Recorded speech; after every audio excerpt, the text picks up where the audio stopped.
I'll let Anthony hear lots of speaking so he can adjust my volume as needed. We are going to be doing Deuteronomy this quarter. I only get one quarter, so we'll have to go a little quick. I'm not going to be as leisurely as I was last time, so we may actually have to talk the whole time about the material instead of half and half. But you can go ahead and turn open to Deuteronomy. We're going to start off with a word of prayer. If you'll bow with me.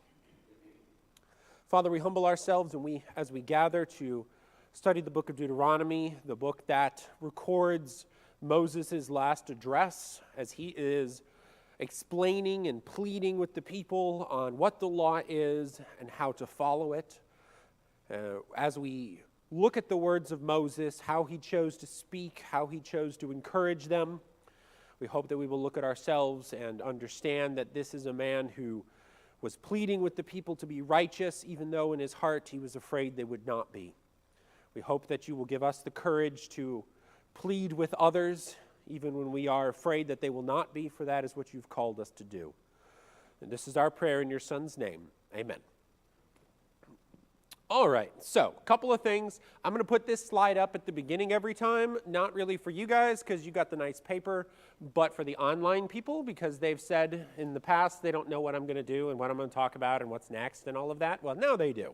So it's on the YouTube and Facebook. All right, so let's talk about the background of Deuteronomy. First of all, Deuteronomy means second law.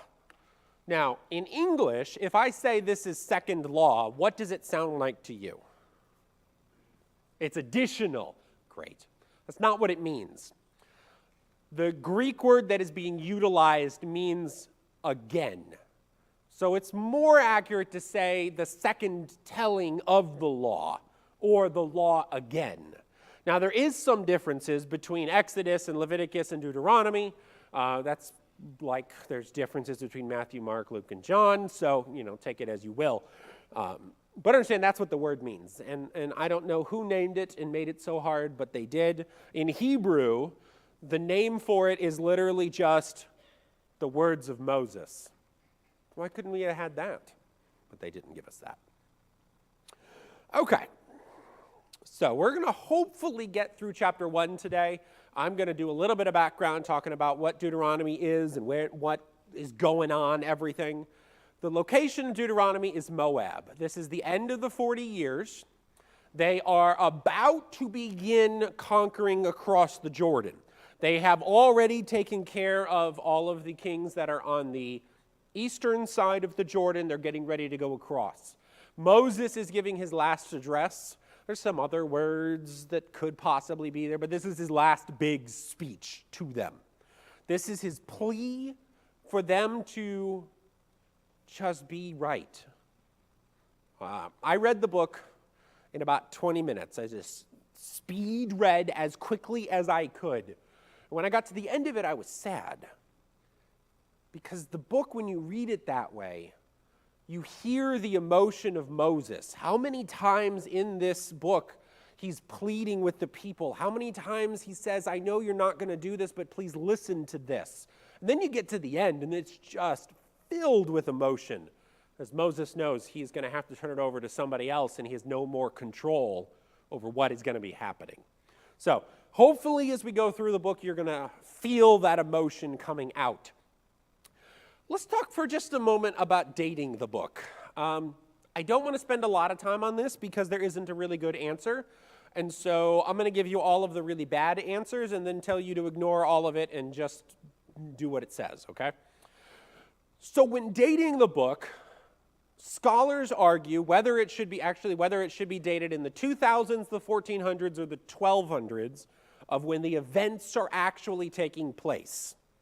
And then if we want to talk about the writing of this book, so when was it actually compiled and written and put down in book form, they say between 2000, 1400s, 1200s, 700s, or 400s. And they have really good and really bad arguments for every single date. One of the big issues is that the exodus of the children of Israel requires certain things out of history that we in our postmodern society do not like. One of those things it requires is dates. So we like years. We like everything to match. And so when we read an ancient text and it says, this king reigned for this long, he died at this age, his son started at this age, and he reigned for this long, we want to make that into actual dates. That's our postmodern perspective. The ancient world didn't care about that. One of the places where they didn't care much about that is in Egypt, where they very frequently would overlap each other, talking about events that happened during one pharaoh, but they're going to attribute it to a different pharaoh. And there's a lot of crossing over. I say all of that because around 2000 or so BC, by our reckoning, there's a pretty good event that could be the Exodus in Egypt. Around 1400s, there's a pretty good event that could be the Exodus from Egypt. And about 1200s, there's an okay event. The 1200s people tend to fall on because the word Ramses is used in Exodus. And Ramses is Pharaoh in 1200s. It's pretty weak in my opinion. It's a name.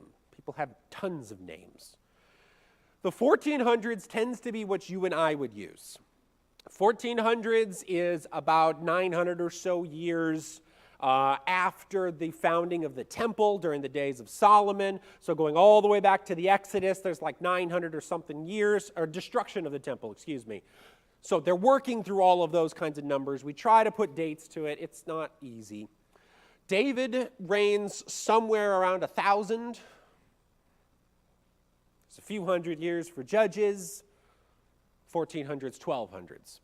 So that depends on what you call a generation. There's so many things. I tried to get a good answer so I could explain this, and the answer is no one knows. So what does the book claim? The book claims that these events take place 40 years after the Exodus.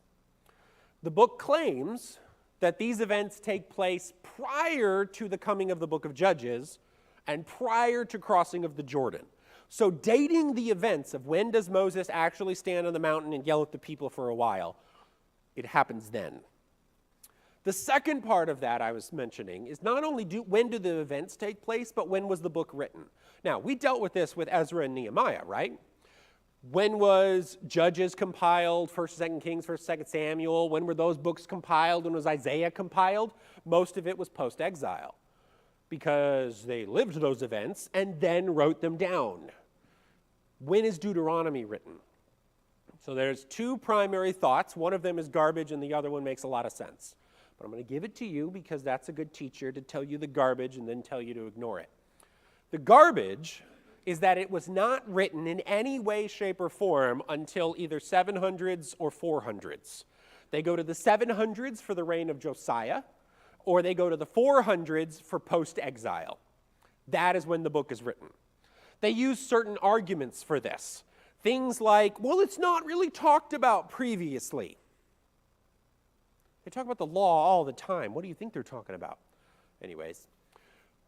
But there's also arguments like, well, the book doesn't really talk a lot about the kings and their responsibilities, but it does talk about the kings.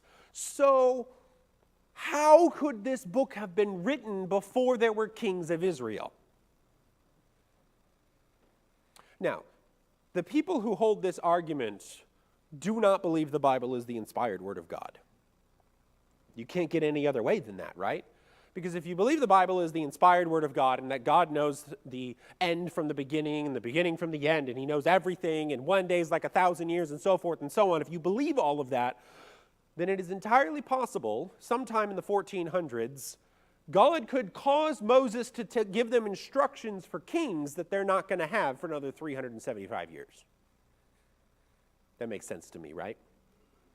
It's kind of like when one of the very first events that ever happens on the planet Earth is there's going to come a time when the seed and the serpent are not going to like each other.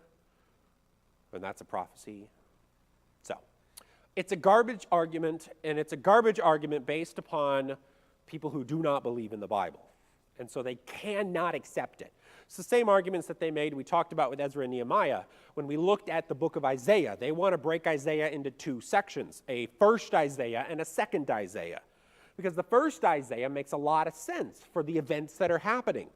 And second Isaiah makes a lot of sense for coming after exile, because how in the world could he have known Cyrus was going to conquer the world? That doesn't make any sense. Cyrus wasn't really a thing at that time. Assyria was barely a thing at that time. Babylon is barely a thing at that time. Persia's not even on the map. So how could they have known? It's called prophecy. So those are the garbage answers. The better answer is either this book is compiled immediately, whether it's by Joshua or somebody else, who cares? But it's compiled immediately because this is a speech that is given and they recorded his speech. And then they added a little bit of expository at the end. So we may be looking at, I don't know, a year at most for all of it to be compiled into the book format. That is internal logic of the book. It does not reference specific events that are to come. So it doesn't really talk about the fall of the judges period. It doesn't talk about the rise of kings. It gives some instructions and things on how they are to interact with judges or interact with kings, but mentions none of that. It speaks from the perspective that we have not yet gone in. So either it's a really good forgery, or you just got to take the book for what it says it is. And I think the answer to that is, do you believe that this book is inspired by God, or do you not? That's how you're going to fall on that. Any questions on the dating subjects? I don't have good answers. It's not like Ezra and Nehemiah. I got pretty good answers for that. We're already so Greek and Persian minded by then that we record everything and the dates are pretty regular. This time period? No. All right. Deuteronomy is cited approximately 60 times. The vast majority of them in the New Testament are direct quotes. Let me give you an aside. Isaiah is about 65. So when you and I are talking about a book that is foundational to understanding the coming of Christ, the coming of the kingdom, and how we are to worship God, many of us are okay going to Isaiah. Talks a lot about the coming Messiah, right? Not many of us say, well, let's look at Deuteronomy to understand God better and what he wants from us, even though it's 5 times difference. Jesus quotes it a lot. Paul really likes it. So they make their arguments built on it. Any questions or comments on that before I add in another? Cool. Okay, so let's talk about the format. Deuteronomy, a great argument for why Deuteronomy was written when it claims to have been written, rather than the 700s, the 400s, or so forth, is that it follows that second millennium pattern for making a treaty. They call it the fancy name suzerain vassal treaty. It means the big guy with the little guy, we're going to make a treaty together. It assumes that the big guy will take all responsibility because the little guy is pathetic. Makes that assumption right off the bat. It assumes that the little guy is going to fail, and it builds in how the big powerful one is going to attempt to help the little guy. So there's a lot of flowing down language from the greater to the lesser. It also follows a format. This format is all over second millennia, all over. The one I'm referencing now is great in Hittites. The Hittites truly loved this format. When making a treaty between the greater and the lesser, you always follow this pattern. You have preamble. Preamble tends to be where you have a little bit of a background. You may have some praise terminology in there. It kind of introduces the parties.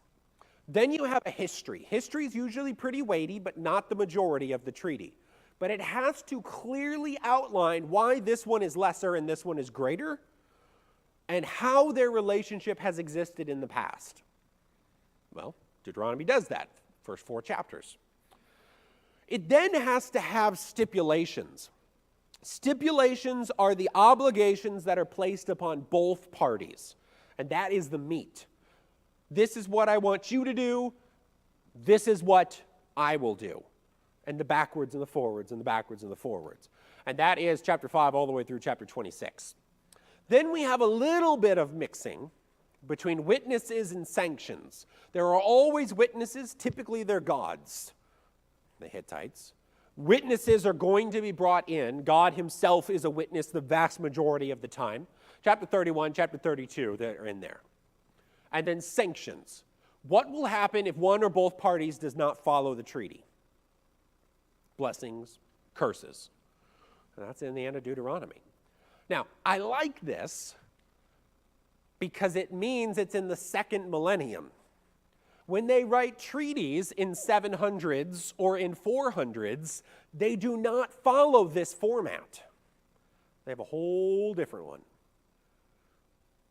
So why would a group of people fabricating a book written by Moses use an archaic method, probably that they don't even know existed, because it existed at maximum 1,000 years before them?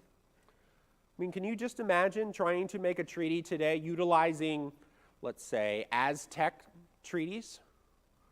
How many of you guys know how Aztecs made their agreements? Anybody? No.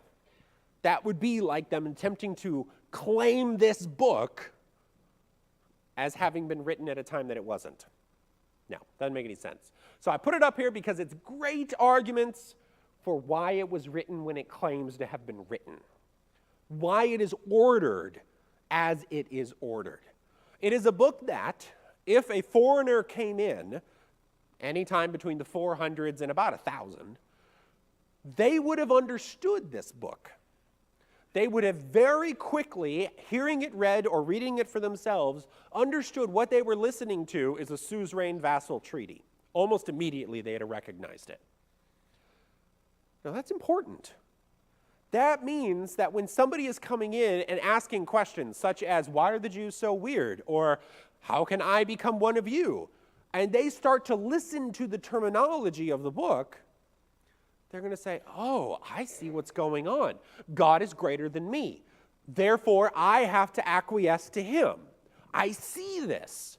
Okay, well, what is the things that he's going to give to me? Well, I'm going to turn towards the end of the book because that is where it's going to tell me. And guess what?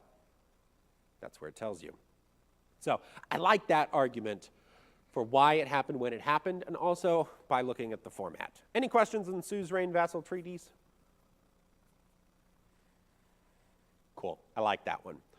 All right. Then let's talk about Deuteronomy. Deuteronomy chapter 1, a history. So I like maps. I put a map up. I don't know how well you can read it, but it had a lot of words on it, so I picked it. Because as you know from last year, I hate maps that don't have a lot of words. This is a map trying to detail where the children of Israel go during their wandering years. Now, you're going to find much more simplified ones because you get things like this. These words are all places that are mentioned that they wander, and they're probably somewhere around here, but we really don't have any idea. No idea. That's why I like this one, because I feel like if they're willing to say I don't know, then I can trust them out. There's a few things that we're going to need to notice for reading through chapter 1. One of them is Edom. We're going to talk quite a bit about Edom a little bit in here. It's going to be a location. It's going to be things that are going on. We also need to understand we've got Kadesh Barnea over here. Kadesh Barnea is going to play a part in the history section, talking about when they first arrived, 40 years previously. We're going to be noticing Hebron up here just to the west of the Dead Sea. And then down here, they're going to run away down here to a mountain. I'll mention that again when we get to it. Moab being over here, Aram being this region right there. Okay, Deuteronomy chapter 1. Hopefully you got your Bibles with you. Not every week will we be able to read the chapter in class, because some of the weeks, if you looked at your outline, have a lot of chapters. But we are today. These are the words that Moses spoke to all Israel beyond the Jordan in the wilderness, in the Arabah opposite Suf, between Paran and Tophel, Laban, Hazeroth, and Dizahab. It is 11 days' journey from Horeb by the way of Mount Seir to Kadesh Barnea.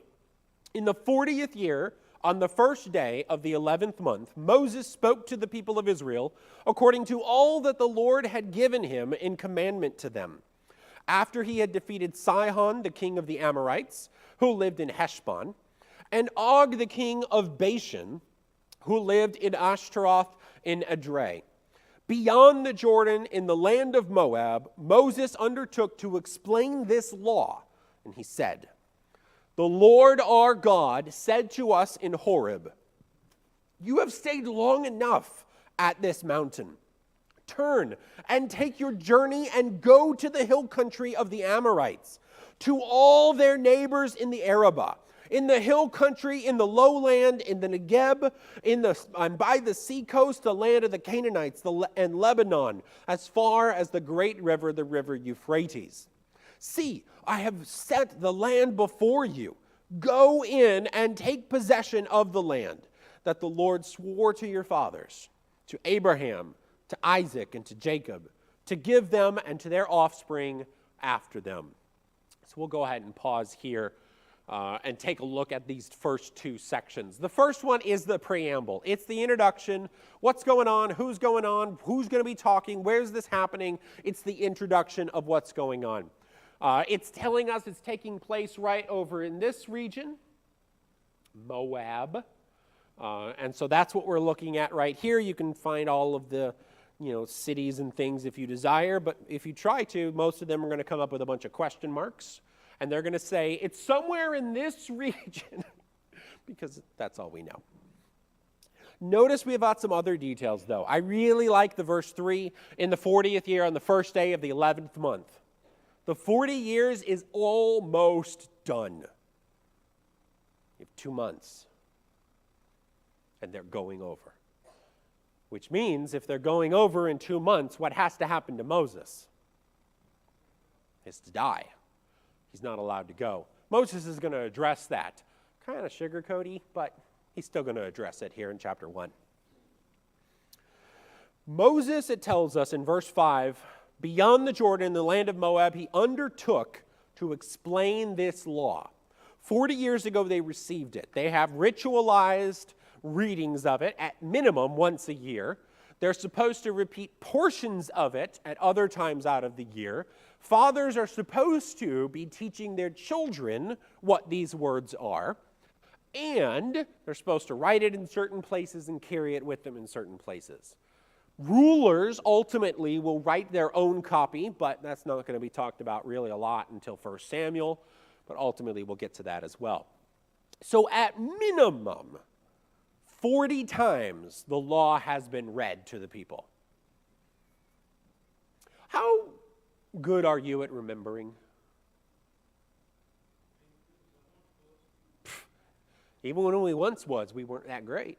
Can you imagine listening to one sermon, one random sermon, even a sermon that seems important, even a sermon that when we get up there, they said, this is the only one you ever need to remember, and he only gives it once a year. And it's always the same every time, word for word. How many years before you would stop paying attention?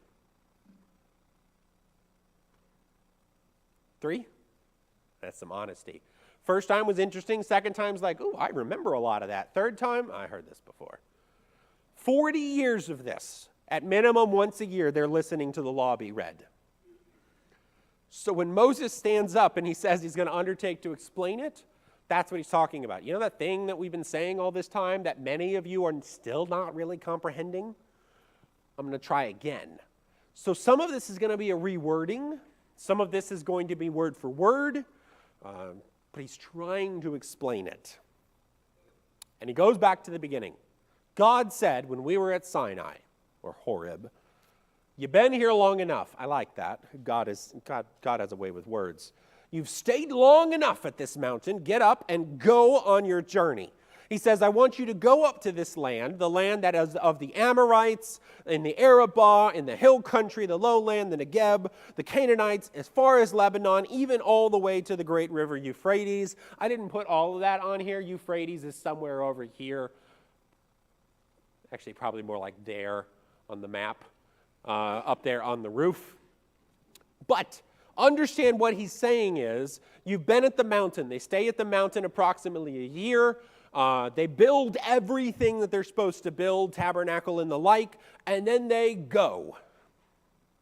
About a year or so out of Egypt. They're supposed to go straight up from here all the way up. How long does it take to get from the mountain all the way to Kadesh Barnea? What did he say? Yeah, 11 days. So 1 year and 11 days, they should be coming in. That's the stage Moses wants you to remember. Not all of the wandering years and the trouble years and the problem years. No, he wants you to go all the way back. God, when he took us out of Egypt, he only meant for us to be out of Egypt for a year. But you said. And we're going to get into that in the next section. Any questions or comments anybody has on the first 8 verses? Cool. Moses, being the most humble of individuals, we'll read that later, says in verse 9, at that time, so we've made it into that low region. At that time I said to you, I'm not able to bear you by myself. The Lord your God has multiplied you, and behold, you are today as numerous as the stars of heaven. May the Lord, the God of your fathers, make you 1,000 times as many as you are, and bless you as he has promised you. How can I bear by myself the weight and burden of you in your strife? Choose for your tribes wise, understanding, and experienced men, and I will appoint them as your heads. And you answered me, the thing that you have spoken is good for us to do. So I took the heads of your tribes, wise and experienced men. I set them as heads over you, commanders of thousands, of hundreds, of fifties, of tens, and officers throughout your tribes. I charged your judges at that time, hear the cases between your brothers, and judge righteously between a man and his brother, or the alien who is with him. You shall not be partial in judgment. You shall hear the small and the great alike. You shall not be intimidated by anyone, for the judgment is God's. In the case that is too hard for you, you shall bring to me, and I will hear it. And I commanded you at that time all the things that you should do. Okay, he's setting a stage. God said, leave Sinai, I'm going to give you everything. 11 days, we got there. See the picture he's painting? But on the way, I realized I'm not going to be able to take care of all of the problems, and it became too much for me. And so God gave me an idea.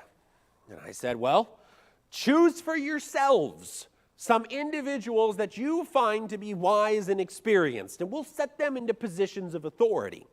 And we'll call them judges. Now, judges from the book of Judges don't fit this bill very much, except for a handful of them, like Deborah or Gideon kind of do. Even Jephthah kind of does, and people argue whether he's a judge. So, not Jephthah. Which one's the one? Abimelech. That's the one. But anyways, I'm not teaching Judges. And I told you in verse 16, hear the cases between your brothers and judge righteously between a man and his brother or the alien that is with him. I like that one.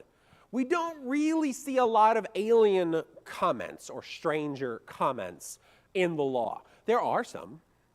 But when we get to Deuteronomy, we're in the very beginning of the speech. He's already saying we have people amongst us that were not original to us and have not fully joined with us, but they're here.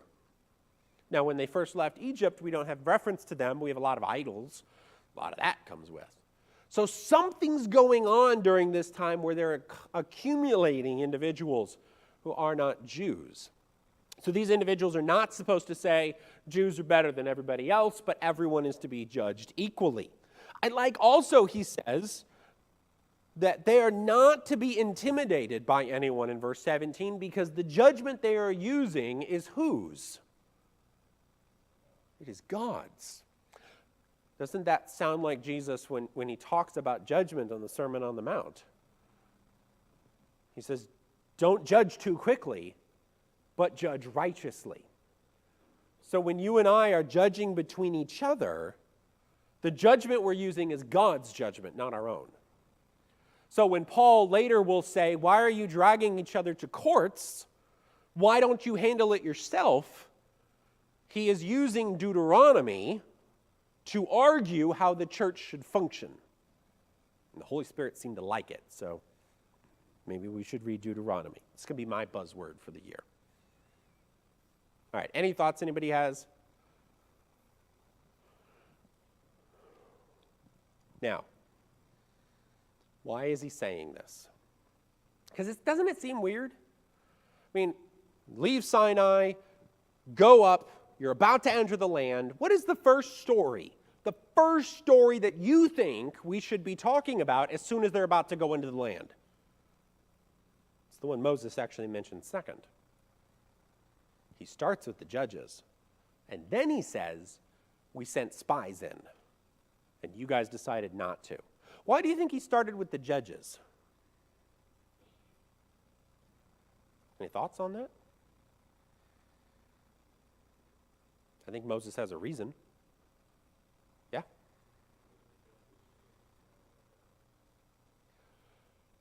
You were supposed to pick wise and experienced men who will judge by the standard of God. We sent 12 guys in. 10 of them said the land's too much. We can't do it. But you had a lot of wise and experienced men who should have said, no, why are you fainting? Why are you afraid? Why are you not doing it? And they did not do that. Instead, they went into rebellion. And then they're going to make their rebellion worse by being rebelliously obedient and disobedient at the same time. So let's finish off the chapter then. Any questions or comments anybody has on the first 18 verses? So I called this section Israel's fear because I wanted to call the next section Israel's disobedience. So verse 19, then we set out from Horeb. We went through all that great and terrifying wilderness that you saw on the way to the hill country of the Amorites, 11 days. As the Lord our God commanded us, we came to Kadesh Barnea. And I said to you, you have come to the hill country of the Amorites, which the Lord our God is giving us. See, the Lord your God has set the land before you. Go up, take possession. As the Lord, the God of your fathers, has told you, do not fear or be dismayed. Notice how Moses words this. This is your home, your land. Open the door and go in. Well, what's on the other side of the door? Doesn't matter.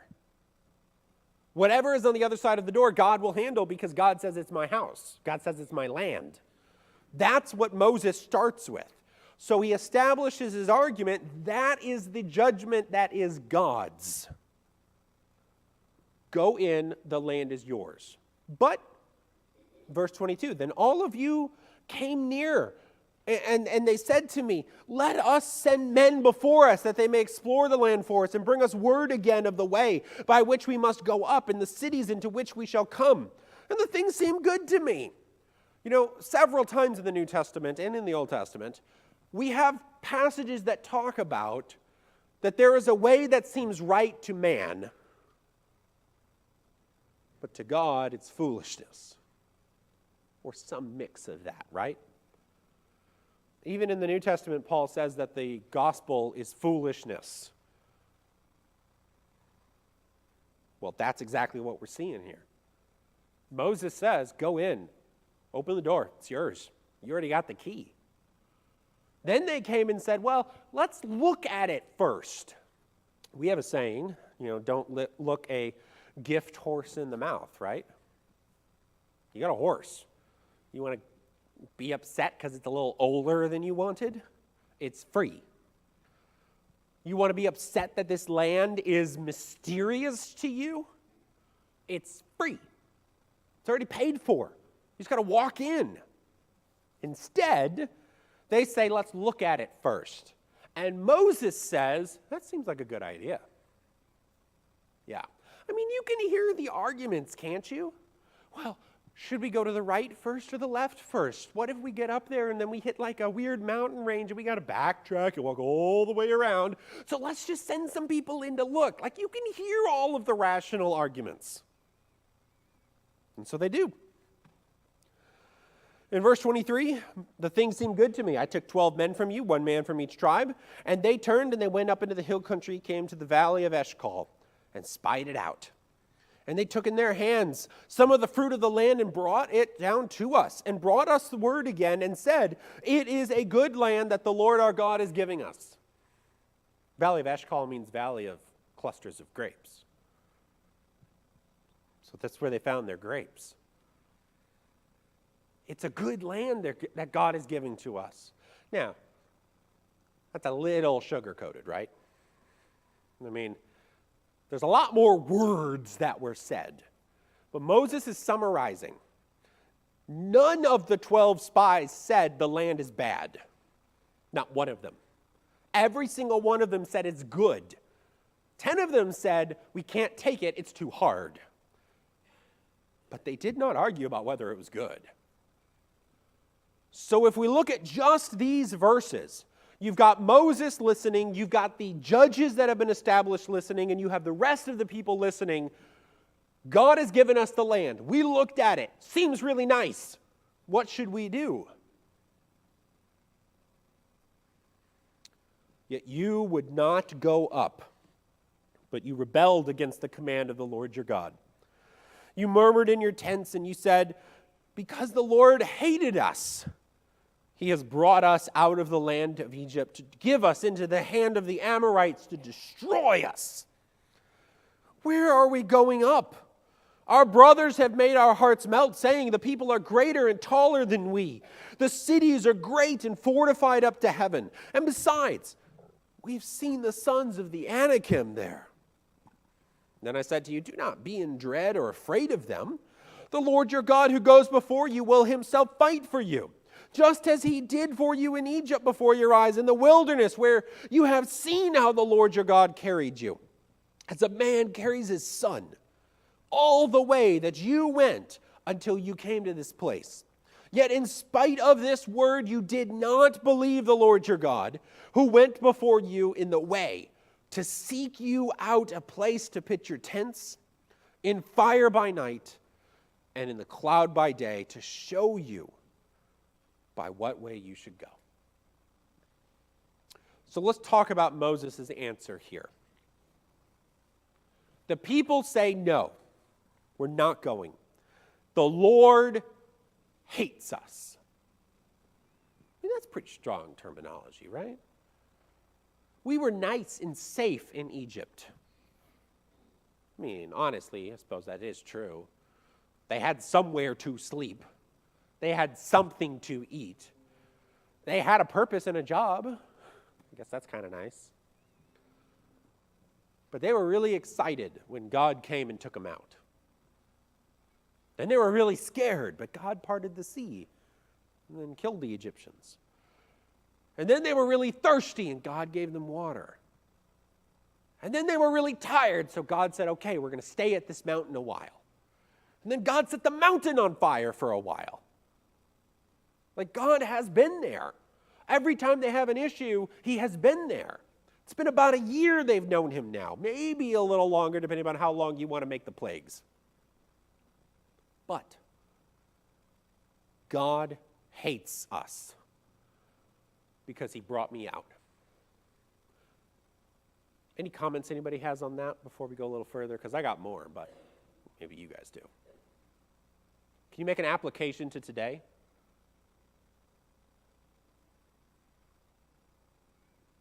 I see the wheels. Have you ever met someone who hears the gospel and is excited? And they become a Christian. And they start assembling for a while.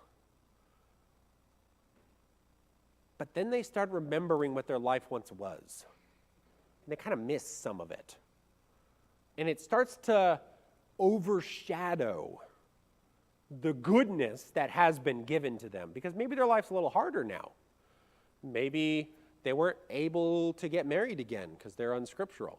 Or maybe they couldn't keep the job that they were. Now they can't work 7 days. They can only work 6 days because they have to go to services. They have to wake up on their weekends and lose an entire day going and worshiping God. I mean, the list can go on. Because there are things Christians lose when we become Christians. And sometimes people go back. And those people can become very angry towards God and other Christians. And they can get very mean. You start talking about it with them, and you're like, well, come back to services. Just come back. We miss you. God misses you. You can repent. He'll welcome you. And they'll get almost cruel to drive you away. That's the same thinking here. I liked what God gave me, but I also like sinning. So it'd be really nice if God would just make me really safe in Egypt. Got a thought?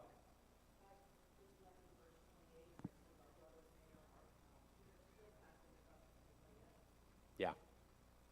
If they hadn't told us how hard it was going to be, they already went through the terrifying and great wilderness. Just go in. All right, let's look at Moses' answer here. We get down into verse 28. Where are we going up? Our brothers have made our hearts melt, saying, the people are greater and taller than we. The cities are great and fortified up to heaven. Besides, we have seen the sons of the Anakim there. Archaeology supports that during that second millennium, there were very strong and fortified cities in the land of Canaan. Very strong. So again, it's a nice little connection, right? Ironically, if you look at the 700s or the 400s, which is when a lot of Bible deniers want to place this book as being written, there are not very many strong and fortified cities in the land of Canaan because they get destroyed. Judah destroys them, Israel destroys them, Assyria destroys them, Babylon destroys them, Canaan destroys them. I mean, they don't have very many.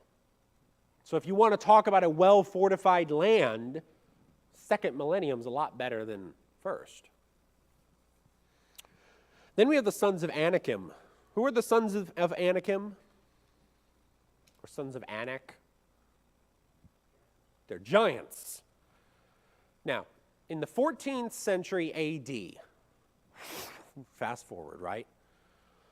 The Jews looked at that and they started teaching that these giants are actual giants. There were a lot of very popular stories that were being told during this time. Grimm's fairy tales are in development during this time. And so the Jews started to look at the Nephilim and these sons of Anak as actual giants. And they tell a wonderful story about the 12 spies. They go in and they get into the middle of the land and they find one of the fortresses of the sons of Anak. And they watched as the daughter of one of the sons comes to a tree and plucks that pomegranate down and peels the skin, throws it away, and eats the flesh on the inside. And the 12 spies are so afraid that they run and they go and they hide inside of the pomegranate flesh. That's giants. She comes back and picks it up, doesn't even notice that it's a little heavier with 12 dudes inside, and pitches it over the wall. That's the story that they develop out of this. Is it any wonder that Christian scholars start to think the Nephilim are some kind of weird hybrid spiritual human mixing? Welcome to the Middle Ages. But the sons of Anak at this time are giants. The average height of a Hebrew is maybe 5 foot. Probably less at this point because they used to be slaves, which means malnutrition and hard labor, which typically means shorter. So just imagine if Eli walks onto the battlefield and Korah stands up to fight him. You would call that giant, wouldn't you? So we get to Goliath, who's noteworthy. Honestly, even a 6-foot tall guy would be a giant, because that's probably around the height that Saul was, and he's pretty noteworthy. So give him another head high, and let's say 7 foot. Yeah, you're getting frightening. So, it doesn't have to be mythological. But the sons of Anak were real. Egypt talks about them quite often. There's several references to them. Never once does Egypt make them out to be these massive giants like Jack and the Beanstalk. They say they're giant dudes. and they're mean, and they're cruel, and they have Ra on their side. That's all over the place. By the way, side note. Well, it's kind of a side note. Anak means neck. And so scholars argue about this. What does it mean, sons of Anak? Is Anak a person, or is it a title? We are the sons of this organization of Anak. Egypt says they wore large necklaces, gold and metal necklaces with a disc representing Ra and the sun on it, and that they could cry out and control the sun whenever they needed to. Sounds a lot like Joshua stopping the sun, right? It's amazing how often God attacks the Egyptian things in these early books. Anyways, we don't really know, but I thought that was cool. Come in. Couldn't resist. All right, any comments before we get into verse 34? Yes.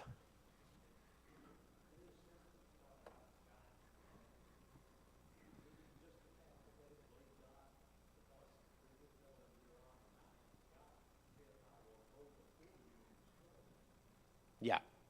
It is 100% that they don't believe that God can. Which, okay, let's be fair. Humans are pretty dumb. So, up until about a year and a half ago, God was kind of a mystery. He's the God of Abraham, Isaac, and Jacob. Well, I'm not even entirely sure who Abraham, Isaac, and Jacob is, so why does that really matter to me? This God doesn't talk to me. Talk to Abraham, Isaac, and Jacob. He doesn't talk to me. I mean, so up until about a year and a half ago, chronologically, of Deuteronomy, they don't even know who he is. Then God tears the entire world apart and does all these fantastic things, but humans are pretty dumb. They don't like change. So even if a man comes and teaches and preaches and heals and raises the dead for 3 years, they're still going to kill him at the end. This is a brand new God to them, and they really just want to go back to what they know.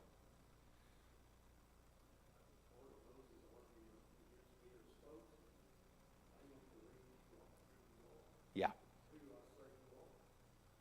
And even then they argue about it, because as soon as they get to Mount Sinai, they build a cow, which was the god of Goshen. Anyways, verse 34. Any other thoughts before we get in? Cool, we got like 4 minutes. And the Lord heard your words, and he was angered, and he swore, not one of these men of this evil generation shall see the good land that I swore to give to your fathers, except Caleb, the son of Jephunneh. He shall see it, and to him and to his children I will give the land on which he has trodden, because he has wholly followed the Lord.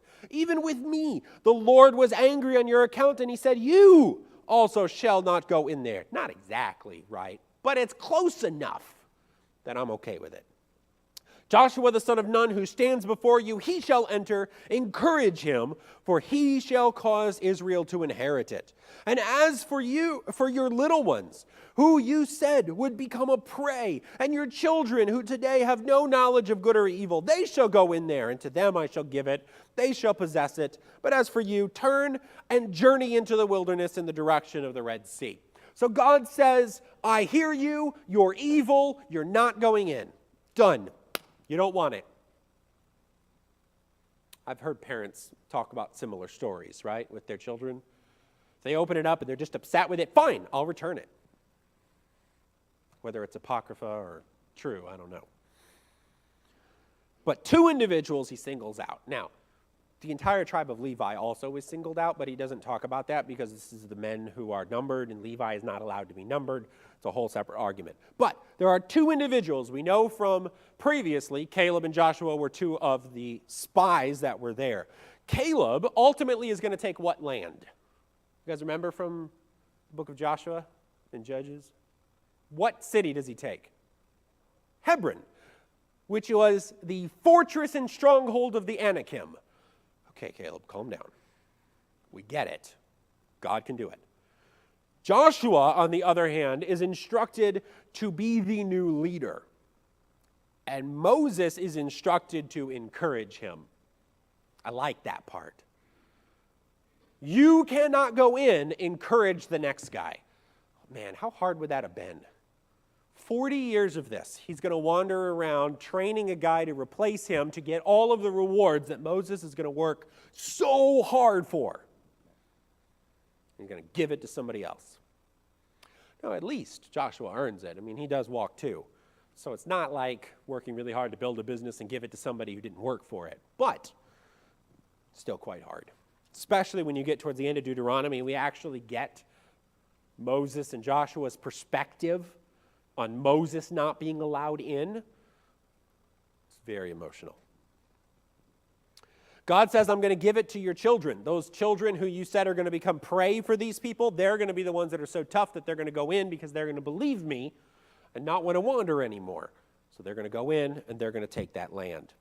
But you, in verse 41, answered me, we have sinned against the Lord. We ourselves will go up and fight, just as the Lord our God commanded us. And you put your weapons on and you ran up there into the hill country, and I told you, verse 42, do not go up or fight, for I'm not in your midst, but they did it anyways.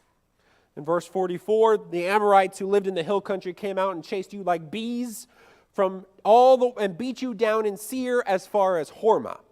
You returned, you wept before the Lord, but the Lord did not listen to your voice or give ear to you, so you remained in Kadesh many days, the days that you remained there. This is the rebelliousness of Israel. I'm going to obey you after you've told me not to. I mean, that's a child. It's 100% a child. No, I wanted it. No, it's too late. Consequences. Next week, we'll pick up with chapter 2 and chapter 3. Take a look at the continuing development of the history period as we move closer to talking about the actual instructions that are to be given. Any final thoughts before we close? Good. See y'all.